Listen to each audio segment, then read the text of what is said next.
Week 19 of fantasy hockey is here. It's grind time right now. Pretty much every game for me right now in the FantasyPuck Patreon League is playoffs. I'm streaming heavily, and hopefully this video I can give you a group of streamers you could use this week for your team to maximize your games played. Arguably the most effective way to win your weeks, aside from just drafting a really good team. There were fireworks on Saturday night's hockey slate, a 9-2 win from the Leafs and a 9-2 win from Florida. Florida looks like a playoff contender right now. I think they arguably have the best opportunity to win the Stanley Cup this year. Let me know what you think.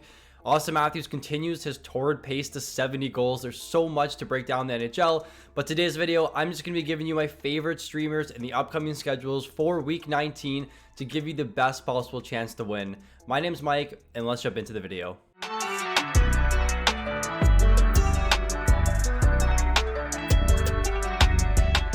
You know the drill. The first part of this video, I'm going to break down the best schedules for this coming week. If you watch my must-add players video, I talked about how you should have added Kirill Marchenko or Boone Jenner if you were in a good position to win your fantasy week to set yourself up for Week 19.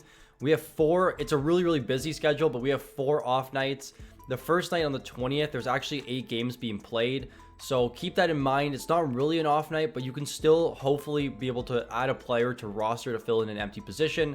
The Columbus Blue Jackets this week, best team on the schedule, 4 games and 4 off nights, the team that we're going to be prioritizing the most. When not prioritizing Columbus, we're definitely going to be looking at Winnipeg, Buffalo, and Chicago, who also have 4 games this week, but 3 games on the off nights. And finally, if there's no one available for those 4 teams, you're going to be wanting to look at Anaheim and Nashville. They don't really have many intriguing low-owned options, but still a good schedule of 4 games and 2 off nights. There are a ton of games this week, a bunch of 4-game schedules, so your lineup's going to be full each and every night, and you're going to want to be utilizing those off-night games. Worst schedules this week, there are not really bad ones because there was a lot of 4-game schedules, but there are 4 teams that have 3 games on 3 busy nights: Calgary, Colorado, Florida, and LA, and then the lonely San Jose Sharks, which you likely don't own any players on, just have 2 games this week. So not really much to break down here for the worst schedules, but just keep in mind that the busy nights are the 19th, 22nd, and 24th. So when you're going to stream a goalie this week, which I think is arguably the best way to take advantage of each schedule, don't be trying to stream goalies on those days. Just look for when goalies are starting and when they're sitting. Very good tool is in our Discord. We have a Twitter bot that breaks down which goalies are going to be starting each and every night when they're announced on Twitter. Other than that, keep that in mind. Busy schedule this week. You don't want to be targeting teams that play on the 19th, 22nd, or 24th. Jumping into the priority forward streamers, these are the streamers that I would be looking to target first, and then going further down the schedule depending on what the availability in your leagues are. So Boone Jenner, I think, is the best streamer this week and a player that could actually give you a lot of value for the next couple weeks because he's such a good category coverage in center. He also has left wing eligibility, which makes him even more appealing this week. Line 1, power play 1, 4 games, 4 off nights. He hits every single forward category. He's really good in face-off leagues too. He's likely available if you're in a face-off league. He plays over 20 minutes per night. Definitely the number 1 guy I would be looking at if he's available this week. If not, Kirill Marchenko is my next option here. Line 2, power play 1 on Columbus. Now, they don't score a lot of goals as a team, but again, your goal is to just maximize your roster, and he has a very solid floor. He leads the team in shots on goal and leads the team in goals. I think he's second for goals on the team, but still really good numbers for Marchenko this season. If both are not available and you're in a deeper league, Dmitry Voronkov, who's extremely intriguing going into next season. He plays around 13 to 15 minutes per night, but it's actually been scoring quite a few goals. Playing line 2, power play 2. He also adds some hit volume. He's going to be an intriguing player to look at for next season, but for right now, this week in deeper leagues, someone I'd be looking to prioritize. If all 3 are not available this week, you're in a sharp league and a lot of players are being added, I'd be looking at Gabe Vilardi here at line 1, power play 1 at just 20% rostered, dual position eligibility at center and right wing. Like I mentioned, a 4-game schedule for the Winnipeg Jets this week with 1 game on a busy night on the 19th. Other than that, you're getting 3 extra games from Vilardi, who's in a very good position to succeed this week. Moving on to the second set of priority streamers this week. Again, there are a lot of good teams to be targeting from, so I like to give priority streamers and then a little bit deeper league streamers, but I think you can still find priority streamers in those deeper leagues because of how good the schedules are this week for some of these teams.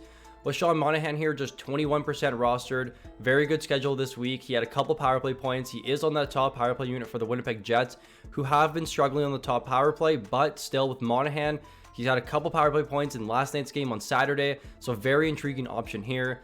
With Dylan Cousins, someone that I said it should be a must add right now, line 2, power play 1, playing over 18 minutes per night and is continuing to shoot the puck at an elite rate like we saw last season. He's given us a glimpse of hope going into next season, where hopefully he can look to bounce back to the performance that we saw in 2022. Jason Dickinson here, a very interesting ad at just 3% rostered, 17 goals on the season for a very, very poor Hawks team who are the worst in the league for goals. But if you're desperate for an ad and want to maximize your opportunity, this is definitely a guy I'd be looking to roster. And the same thing with Philip Kurashev, where you're getting a guy that's on line 1, power play 1, with Bedard healthy. That top power play unit should only get a little bit better. Just 2% rostered. Dickinson and Kurashev from you, definitely the lowest priority streams, and you should already know that. But in those deeper leagues, you're in a 14-16 man league.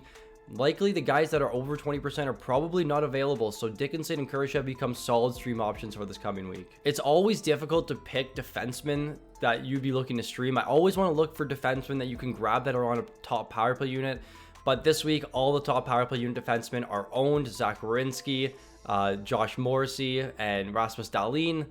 But with Boquist here, it looks like he's still skating on the top power play unit for the Columbus Blue Jackets. He doesn't have very good peripherals, but still, you're getting a guy that's going to be pair 1, power play 1, playing over 20 minutes per night in a very favorable schedule. He's more of a ceiling play or a goals and assist type play. With Ivan Provorov, you're getting a similar defenseman, except he adds quite a few blocks. He also had some hits and shots, plays 22 minutes per night on the second pair. He's a penalty killing defenseman, a guy that plays a little bit more of a defensive game and has a much higher floor than Boquist, but not as high of a ceiling. With Dylan DeMello and Vlasic here, they're a lot lower owned defensemen. They're likely available in your leagues. DeMello's more of a hit type defenseman, hit and block, plays over 22 minutes per night for the Winnipeg Jets. And Alex Vlasic, a very intriguing defenseman who's currently skating on the top pair and power play 2. He's playing with Seth Jones right now. The Hawks, again, the worst goal scoring team in the entire NHL right now. So I'd be looking to own Vlasic in deeper leagues. But I think my priority would be Boquist, Provorov, if not available, DeMello, and Vlasic. To me, the most effective way to stream each and every week is by picking up goalies that are in very favorable matchups. I don't even care about how the goalies have played this season. It's all about the team that they're playing against. And I know you're thinking Kevin Lankinen just has not been good this season, but a road game at the end of the week on the 25th against Anaheim, who ranks 29th in the league for goals for, seems like a very solid spot for him. They should be favorites in the game. I would say about -150 or better, so they have a good opportunity to win and hopefully make some saves. Jonathan Quick here at 49% rostered. He's available. He's not available in a lot of leagues right now. This is probably more of an 8 to 10 team ad, but they have a road game on the 25th against Columbus, who have the 22nd best goal scoring rate at 2.88 goals per game. So a very good spot on a Rangers team that should be a -200 favorite going into this matchup.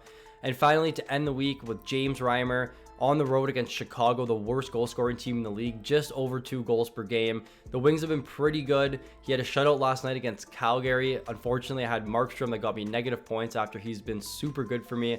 But with Reimer here, it's strictly matchup based. A road game against the worst goal scoring team in the NHL seems like a very solid matchup to be adding a goaltender. That will do it for the Week 19 schedule preview and best streamer options. If you enjoyed the video, make sure you leave a like. And if you're new to the channel, please subscribe. Thank you for watching, and I look forward to seeing you all in the next video.